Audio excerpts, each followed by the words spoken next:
Hello, my name is Anna and I love trying vintage recipes. So today I'm trying an entire 1950s dinner menu and I'm collaborating with Lisa from Retro Housewife Goes Green on this video. So Lisa and I have followed each other for a while now and she reached out to me and she was like, hey, would you be interested? Would you be interested in maybe collaborating with me on a 1950s dinner menu? And you know I love a menu. If you have been here for a while, and you probably know that I've been trying to incorporate more full menus into my videos. And so I said, perfect timing, let's do this. So Lisa at Retro Housewife Goes Green, I'll include her blog and all of her socials in the description down below. She loves to share her love of all things vintage recipes, vintage homemaking tips, and also, maybe some greener, more sustainable ways of living. So please be sure to check out her blog, check out her Instagram. I'll include all that information in the description down below. So Lisa shared several menus with me actually, and all of them come from 1950s Better Homes and Gardens magazines. And so I looked through and I ultimately went with this one. And this menu is called Family Favorite, and it consists of barbecued frank bake, cream fried potatoes, buttered green beans, tossed salad bowl. I'm not making the tossed salad bowl. That's the one thing that I decided not to do. Toasted buns with Parmesan and minted pineapple sundaes. So here's the thing. This didn't come with all of the recipes, but I am not worried about that because not only do I have my entire vintage cookbook collection to draw from for ideas, I have specifically a collection of Better Homes and Gardens cookbooks from all over time, 40s, 50s, 60s, 70s, I'm fine. If I don't have a recipe for something, I will be able to find it. I swear I'm gonna get started cooking here in a second, but I do wanna show you what things usually look like in my kitchen when I'm doing a full menu video. Okay, so please ignore some of the dirty dishes on the left side of the screen, but you can see here I have pretty much everything laid out. I have my little trays. I have some of the, utensils and pans and things I'm gonna be using. This is kind of what I do before I start preparing a full menu on my channel. I also have my iced coffee. I have a great big tumbler of water over there.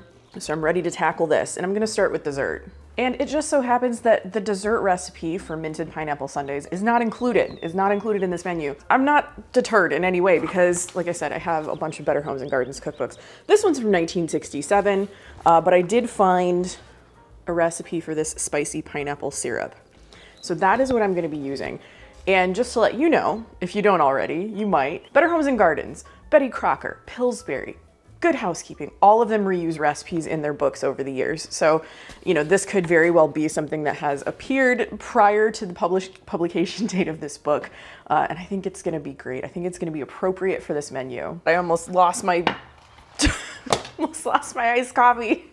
Now this recipe is meant to be for pancakes and waffles and things, so I'm going to attempt to make it a little less thin, let's say that. But it starts with some pineapple dessert topping. Pineapple ice cream topping. So this is about 5 ounces, about half the jar.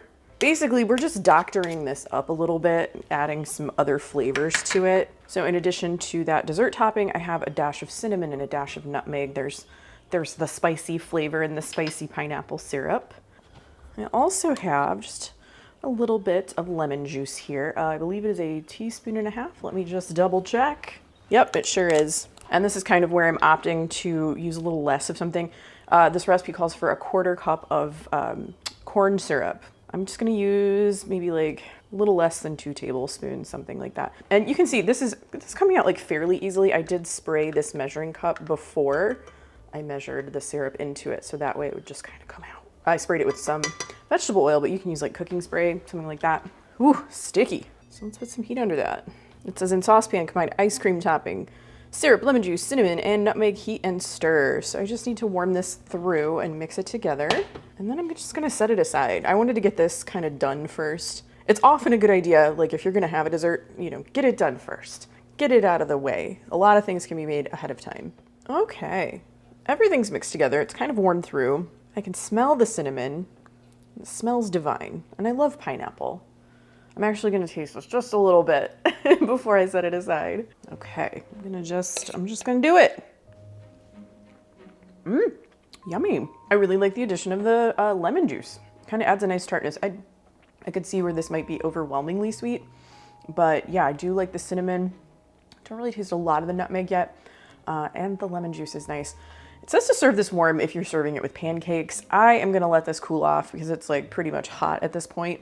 So I'm gonna set this aside and then we're gonna move on to the barbecue frank bake. I do happen to have a recipe for the barbecue frank bake, and it begins with a barbecue sauce. I'm gonna pop the recipe up on the screen right here so you can see it. The beginnings of this barbecue sauce, you start by sauteing some onions, some diced onions in a little bit of hot fat.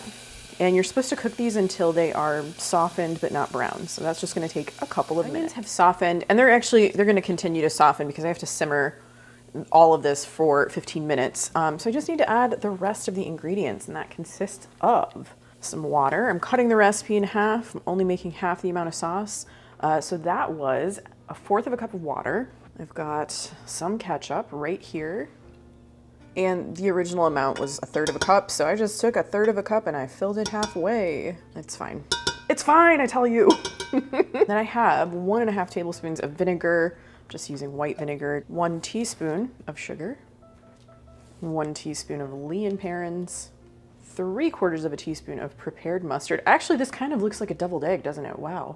'Tis the season for deviled eggs. Easter is on its way. That's what I always associate deviled eggs with. Yes, we got a little splash there. Get in there. Just get in there. And I have some seasonings. I have 1/2 teaspoon of paprika. I have 1/8 of a teaspoon of salt and just a little pinch of pepper. Yeah, we're making a sauce. It says you can also use this sauce on hamburgers, so if it's good, maybe I'll do that. But I do need to stir this together to combine. And I'm gonna bring it up to a simmer, and then I need to let it simmer for about 15 minutes. I got a whiff of that sauce as it was coming up to a simmer, and it really reminds me of the sauce that I make for sloppy joes. It's very similar, I think. It has some similar ingredients at least. So we'll see, maybe it's gonna taste almost the same, I don't know. So I have that kind of simmering away on a back burner. And the next recipe I'm going to start is for cream fried potatoes. And this gives, you know, this particular menu doesn't give a full recipe for this. It gives kind of like, here's the method. It doesn't give amounts. So I'm gonna kind of go by that. I found some things online as well. I've never had cream fried potatoes. I don't know, have you? Have you? It's not something that I'm used to, but I'm looking forward to trying them. They do sound good. As you can see, we're kind of winging it a little bit in this menu, and I'm enjoying myself. I'm liking this. Usually I follow like recipe, but this is a little different. So I hope you like it too. So basically it sounds like you kind of saute/cook some cubed potatoes in cream with a little bit of salt, maybe some butter, for about 30 minutes. Is this really gonna take 30 minutes? I don't know. Like I said, I'm kind of going by something I found online. I'm kind of making it up as I go as well. I have 1/2 cup of heavy cream here. Now I know some of you are worried about the amount of dirty dishes I am making. I am cleaning as I go a little bit, but it is inevitable. I'm gonna be making some dirty dishes. That's fine, I promise you. I'm used to it, I do this all the time. I'm gonna add, I don't know, a pinch of salt. It doesn't say anything about pepper in any of the things that I read, so I'm not gonna add that. And this is like a tablespoon of butter, if it'll come out. I'm gonna just like warm that a little bit, let the butter melt for a moment. Brought this mixture of cream and butter and a little salt kind of to simmer. It's starting to boil. I'm going to take the temperature down a bit. And now I'm going to add some cooked cubed potatoes. I prepared these a little bit earlier. This was, I think like 3 smallish, medium-ish russet potatoes. So I just barely boiled them, I guess. I'm trying to be so careful because I don't want this to splash all over. Who knows if I'm doing anything right. I kind of, don't care, I'm here to have fun. Hope you're having fun too.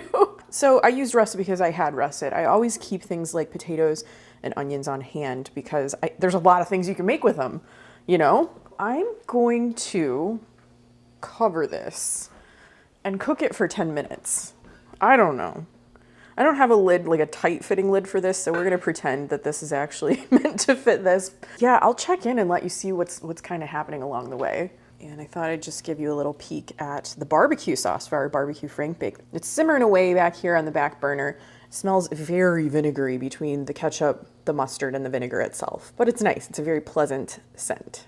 While I have a couple of things simmering away on the stove and I have a few minutes of downtime, I wanted to talk about my grandma. Because when I do these recipes, when I do these menus, and I share them with you all. I'm often thinking of my mom or my grandma, my aunts, anybody that I can think of that might have been around at this time. So my grandma, I've talked about her before. Her name's Louise. Unfortunately, she passed away back in 2013. I wanted to recall this story that I remember her telling me several times. So this menu's from the 1950s. In the 1950s, my grandma had 6 children. So my mom and my aunts and uncles. And she knew what time the bus was coming home from school. Every day, it was like clockwork. Maybe she even saw it coming down the road. I can't remember that part, but she knew what time it was gonna be at the house. A few minutes before that time struck, she would set out a loaf of bread, 2 jars of peanut butter, a jar or 2 of grape jelly. I think it was probably homemade grape jelly, some spreading knives, some butter knives, and she would stand back, is what she told me. She'd set all that out and she'd stand back because when those kids got through the door, it was a feeding frenzy. As you can imagine, she had 4 boys, 2 girls, hungry kids coming home from school that just needed to be fed. So I wanted to share that little story with you of my grandma. I'm thinking of her while making this menu because I like to imagine that this is something she maybe would have made for like a really fun meal for the kids, like something that was maybe a bit of a treat. All right, update on the barbecue sauce. It's thickened up quite a bit. So I'm just setting this aside while I continue to work on those cream fried potatoes. These have been simmering away for about 10 minutes covered. And I've been smelling them and they smell pretty good. Let me set this lid aside. Yeah, I can see that some of the cream has sort of like simmered away.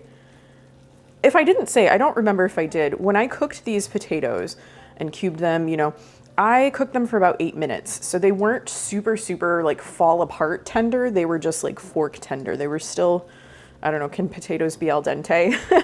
Because I knew that these were gonna be cooking for a while in some cream. Remove lid, increase heat, and cook stirring occasionally until the liquid evaporates and potatoes are browned. And this could take 15 to 20 minutes, heck, and kind of keep an eye on them and stir them, and we'll see what we end up with. I feel like I'm jumping around a lot, but that's just kind of how it goes when you're making a full menu of something. So we're coming back to the barbecue frank bake. So my sauce is all done, okay? It's thickened up. It's really thickened up. It's very nice. Let me just see if I can get you in there.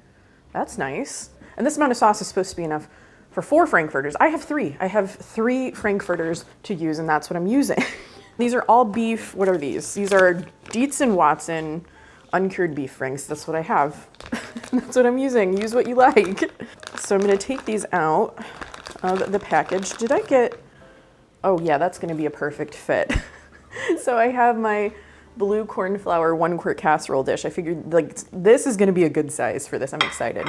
So I have to split these in half lengthwise and then place them cut side down into my little dish here. I'm gonna do just that. And I have my oven preheating to 350 degrees. I said this was a dinner menu. I mean, this is a pretty casual menu, so I think it could be for whatever meal you want. You know, we're not gonna be real strict about it here. So I'm placing my frankfurters cut side down, separating them a little bit. I have to put these on a bun too, so I'm kind of like, I don't wanna like split them totally, but I think part of the reason we're doing this is to get some of that sauce like inside, make them extra good. So that's what we're looking like right now. Let me get this out of the way. Now I just have to pour the sauce that I put together earlier over the top of the frankfurters. Okay, that's easy enough. Oh, my oven is preheated. Perfect timing, because these need to go in there in a minute. I'm just gonna spread this out, make sure we get some good coverage for these frankfurters. So there we have it. And this just needs to go into a 350 degree oven for 15 minutes. Okay, update on these cream fried potatoes. What I was reading online said that the cream would actually start to separate. You know, some of it would absorb, but some of it would sort of like separate a little bit, and it's doing that. So I think I'm on the right track. And I think this is kind of where like the browning really happens. So I don't think we have too much longer to go on. Exciting discovery. I kind of scooped in and flipped some of these potatoes around and we have browning. It's working. Okay, we're heading into the home stretch. The frank bake is baking. The potatoes are continuing to brown. I'm cooking up some just frozen green beans to round out the meal. You are supposed to serve the barbecue frankfurters like on a bun or a roll. So I got these New England style hot dog rolls. These are such a treat. These are my absolute favorite. If you've never had one, I'm just gonna show you what it looks like. So it's basically, it's kind of like naked on either side, and then that split right there, that's where you put the hot dog. And so I'm gonna toast one of these up, and it's gonna be extra special, and I'm super looking forward to it. I understand that the skillet is a bit large to be toasting one hot dog roll, but the small skillet that I would normally use is over here with the potatoes in it. So we're gonna go with this. So I've melted a little bit of butter. When I say toasted, I mean, it's like gonna be kind of fried in butter. Melted a pat of butter in my skillet, and it says in the menu something about Parmesan. So what I'm gonna do is I'm actually, ooh, look at that, oh my gosh. I'm gonna sprinkle a little bit of cheese in there. And so I'm gonna take the hot dog roll and put it, one of the cut sides down, kind of like move it around in the butter. And we're gonna let it grill in the butter. Oh, that's gonna be so good. So it's gonna grill in this butter and Parmesan cheese until it gets a little bit brown and toasty, and then we'll flip it and do it again on the other side. All right, the barbecue frank bake just came out of the oven. I think it looks delicious and bubbly right there. And we are just about ready to plate. I can't wait to try all of this.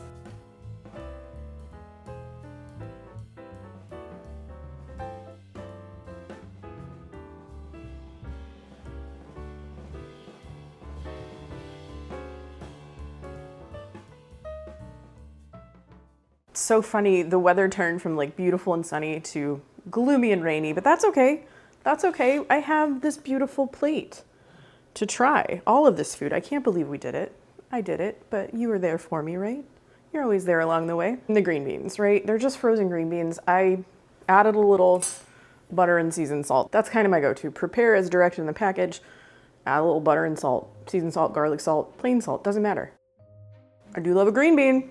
So let's talk about these cream fried potatoes. We're gonna get a little closer in there.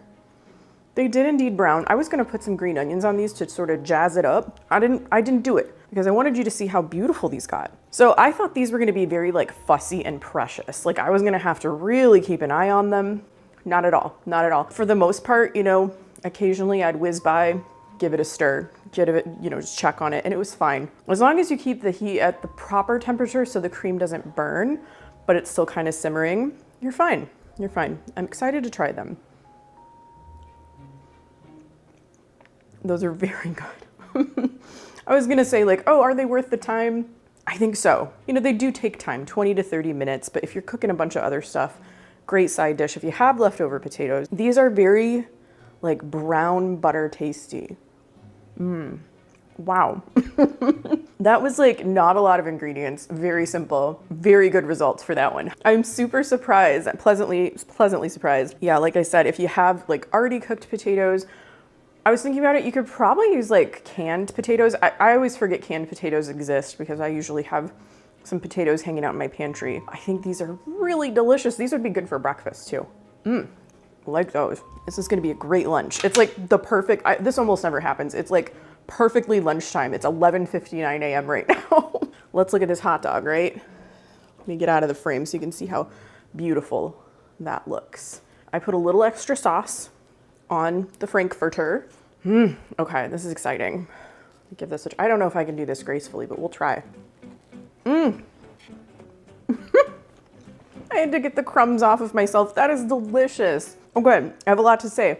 That sauce, sweet and tangy. Sweet and tangy. It's not zesty at all. Nice flavor with all the like vinegar-based stuff and the vinegar itself in the sauce.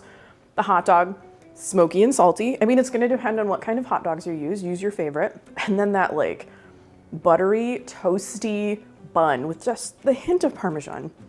So many good textures, very good flavors. I'm having another bite. I know this menu seems so simple, and it is pretty simple. That is so good. I love this. I love when I'm surprised by these recipes. I never think that, something's gonna be really, really bad, but like, I'm always just like pleasantly shocked when things are so good. All of this goes very well together. I'm gonna try the dessert, but I'll probably put it back in the freezer. So this is what I came up with. This is my little dish, my little dessert dish here. A little bit better. I had to put a cherry on top because of course. I do wanna show you the sauce again before I try this because it did thicken back up quite a lot. It was very thin. Sorry. It was very thin. Last you saw it, but now it's thickened up a lot. And I think it's gonna go well on a lot of different things. Like, of course, ice cream. I have some like vanilla yogurt. That could be like a little parfait or something. Could do different things with it. Have it on pancakes and waffles. All right, it's time. It's time to finally try this. Cinnamon is right there. I love cinnamon. And then you get like that sweet, sweet candied pineapple. It's very sweet. I probably wouldn't bother, honestly, putting that little bit of corn syrup in there. I don't think it did much. I'd probably just kind of like doctor up the pineapple sauce itself, but it is very good with that like cinnamon and candied pineapple flavor. What a treat. What a treat all of this is. I'm super excited to eat the rest of my lunch. I'm gonna put that ice cream in the freezer because there's no way I'm gonna finish all of it. I'm gonna enjoy my little plate here. I'll be back in a little bit with a book chat. So I didn't exactly use a cookbook today. The menu I prepared was sent to me by my friend Lisa over at Retro Housewife Goes Green. So instead of highlighting a specific cookbook, I thought it could be really fun to take a look at the Better Homes and Gardens like comprehensive cookbooks that I have in my collection throughout the decades. So Better Homes and Gardens magazine began in 1922. It has been around for over 100 years. It is still in circulation today. And the original name was actually Fruit, Garden, and Home. I don't know. I'm not sure which one I like better. I think Better Homes and Gardens is a little bit more comprehensive of like the things that they like to include, the type of stories and content that they like to include in their magazines and books. So the type of content they offer extends beyond food, of course. It's just general home articles, home information, garden information, that kind of thing. And they've published a lot of books, including cookbooks, but I don't know if you can see them. I have a couple back here, like this Handyman's book. I like to display this one. I think it's fun. I've got a garden book, a houseplants book. They have a lot of them because they've just been around for so long. So let's see here. I pulled all of these big cookbooks and I carried them downstairs. This is the first one I want to show you. It is my Better Homes and Gardens cookbook.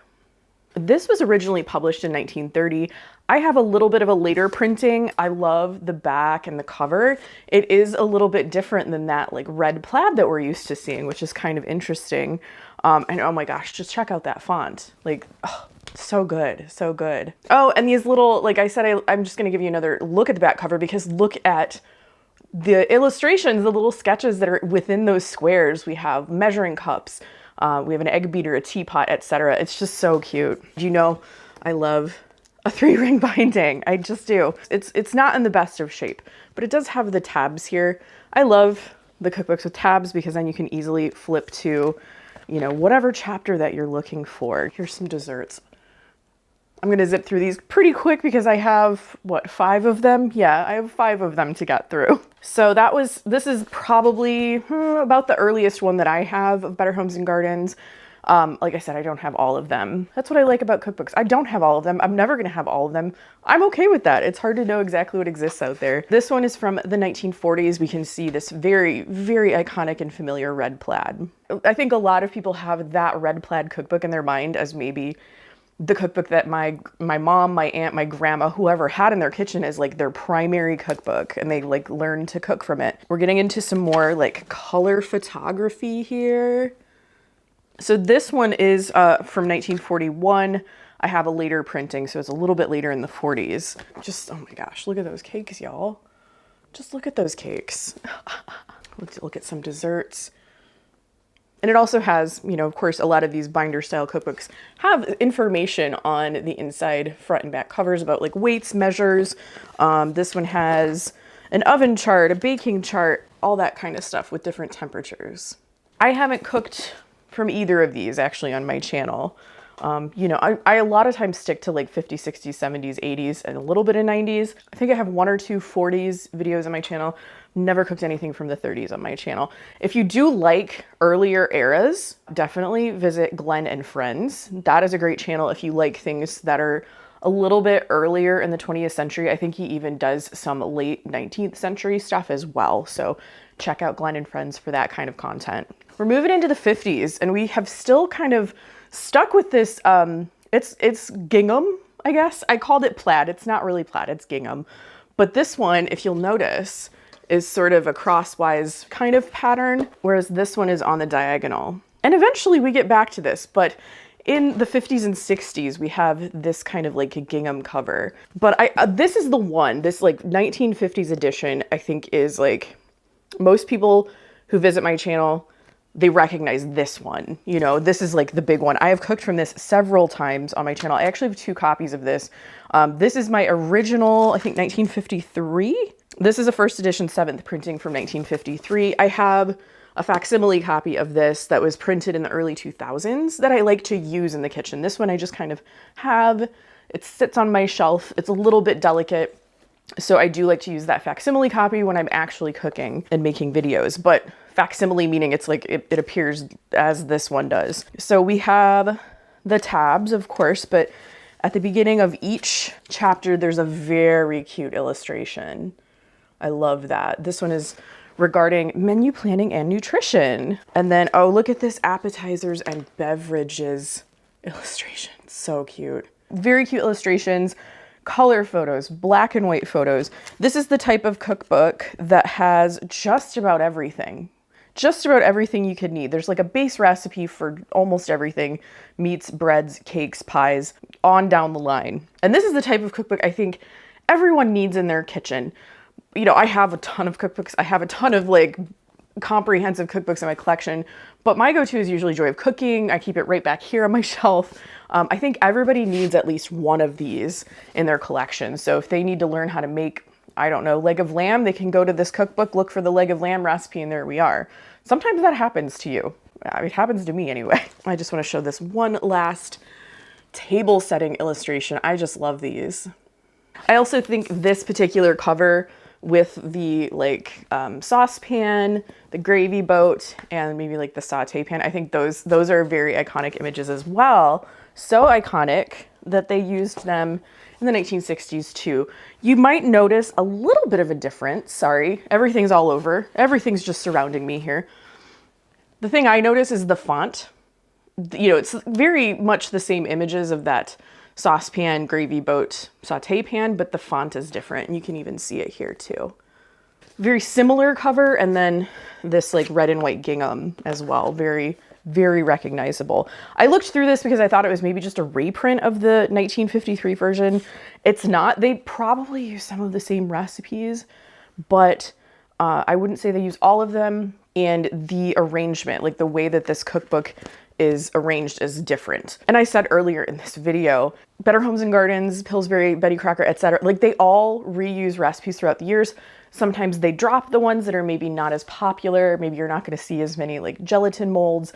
Sometimes they slightly revise them based on the products they have available, if they're promoting products in their product line, that kind of thing. I always think that's so interesting. Of course, I think it's interesting. I have a cookbook channel on YouTube. Oh gosh, I just flipped right to this delicious looking chocolate cake, so I had to share that with you. Sorry. There we go. I'm filming right in front of a window. Beautiful, that's delicious. I kind of miss on the tab pages, they don't have those very cute illustrations that I was sharing with you in the book from the 50s. My goodness, look at this. I think they do reuse a few photos from the 50s book in the 60s version. And then we have what looks like a cookout or something, like a family cookout. Look at that. You know, the 50s version of this book to the 60s version of this book, it's different, but I think the vibe is similar. I think we have a pretty big leap from the 60s to the 70s, and that is this one. So I told you, you know, they've kind of like turned that gingham so that it's more on the diagonal. It's like on the bias. And you can see we don't have that iconic like saucepan image anymore. And then the photography definitely has a different look to it. But we still have the oven charts, still have the tabs, even if they are a little different. Did a full day of meals from this book, I believe. I'll link that in the description down below. We've got some glorious looking cookies. Oh, I have to show this because it does make me feel like, oh, this is definitely the 70s. We have that like glass sort of Tiffany style lampshade. That reminds me of like Pizza Hut, if you know what I'm talking about. Like going to Pizza Hut and sitting there and eating. We didn't have a Pizza Hut in my town growing up. We had to like drive to get to one, but so it was a special occasion. If you had your book it certificate for a personal pan pizza, that was an occasion because we had to go out of town. We had to go out of town to get it, but yeah, I loved it. Let's do that again. Let's keep doing that. So I feel like a lot of the photographs in here are kind of like dark. You know, they have that like brown, dark look to them. Wood paneling, dim lighting kind of thing. I don't know. I just thought that would kind of be fun to look through. I don't have an 80s version of these books. I actually did recently look into getting, they like printed a new one a couple of years ago. I checked it out from the library because I was like, oh, I might get this, you know, just to have the most like modern version. I honestly didn't love how it was arranged. It was more formatted to their magazine than it was like a cookbook that I'm kind of used to. So that's just my personal opinion. Maybe you have it and you love it. If you do, like, let me know in the comments if it's worth purchasing. But just based on the way the layout was, it just wasn't for me. So, you know, I'll wait until they publish the next one and then we'll check it out and try again. Let's talk about the recipes I made today. This was such a fun menu. It's the family favorite menu. I would say it's the family fun menu because I absolutely loved it. What did I start with? The pineapple. So I ended up making like a spicy pineapple sauce from, did I grab the book? It's so good with fruit. I'm just surrounded by cookbooks right now. I don't know where, oh, it's right here. I'm like, I put it somewhere. So I found a 1960s recipe for a spicy pineapple sauce. And I'll include all of these recipes in the description down below, the ones that I made, whether I have an exact recipe or not, I'll just kind of like include what I did. This was really good. It was a great little dessert sauce. I think you could use it for ice cream. You could use it for like waffles and pancakes, pudding, a compote kind of thing, or like a parfait. It would be good. You really have to like pineapple because that pineapple dessert topping is very sweet. It's more of a candied pineapple than like a canned crushed pineapple. I would be interested in maybe subbing in some canned crushed pineapple instead of the pineapple dessert topping to see if I could kind of like make that work, because I think I would enjoy like a fresher taste. But the sauce itself was pretty dang good if you like pineapple. That's important. I know some people aren't a fan, but I do love pineapple. So the second, I mean, I didn't really go in order. I kind of jumped around. So I think the second recipe I made was barbecue frank bake. These were so good. I enjoyed this like so much more than I thought I would. You know, I eat hot dogs. They're fun. They're like a good summertime staple. Something about baking these in the oven with like a sauce and then that New England style hot dog roll, serving them on one of those that was like toasted and buttered. Holy cow, so good. If you can get your hands on those New England style rolls for this particular recipe, it just makes it, you know? I think it would still be good on a regular hot dog bun or even without a bun if that's your thing. But it was just like the full experience of having that very flavorful sauce on the hot dog, and then it's like sweet and tangy, and then the pillowy soft, but just toasted and buttery, you know, at the same time bun. Biting into that just made for such a good sensation. So many good textures and flavors. I loved that. I will do this again for sure.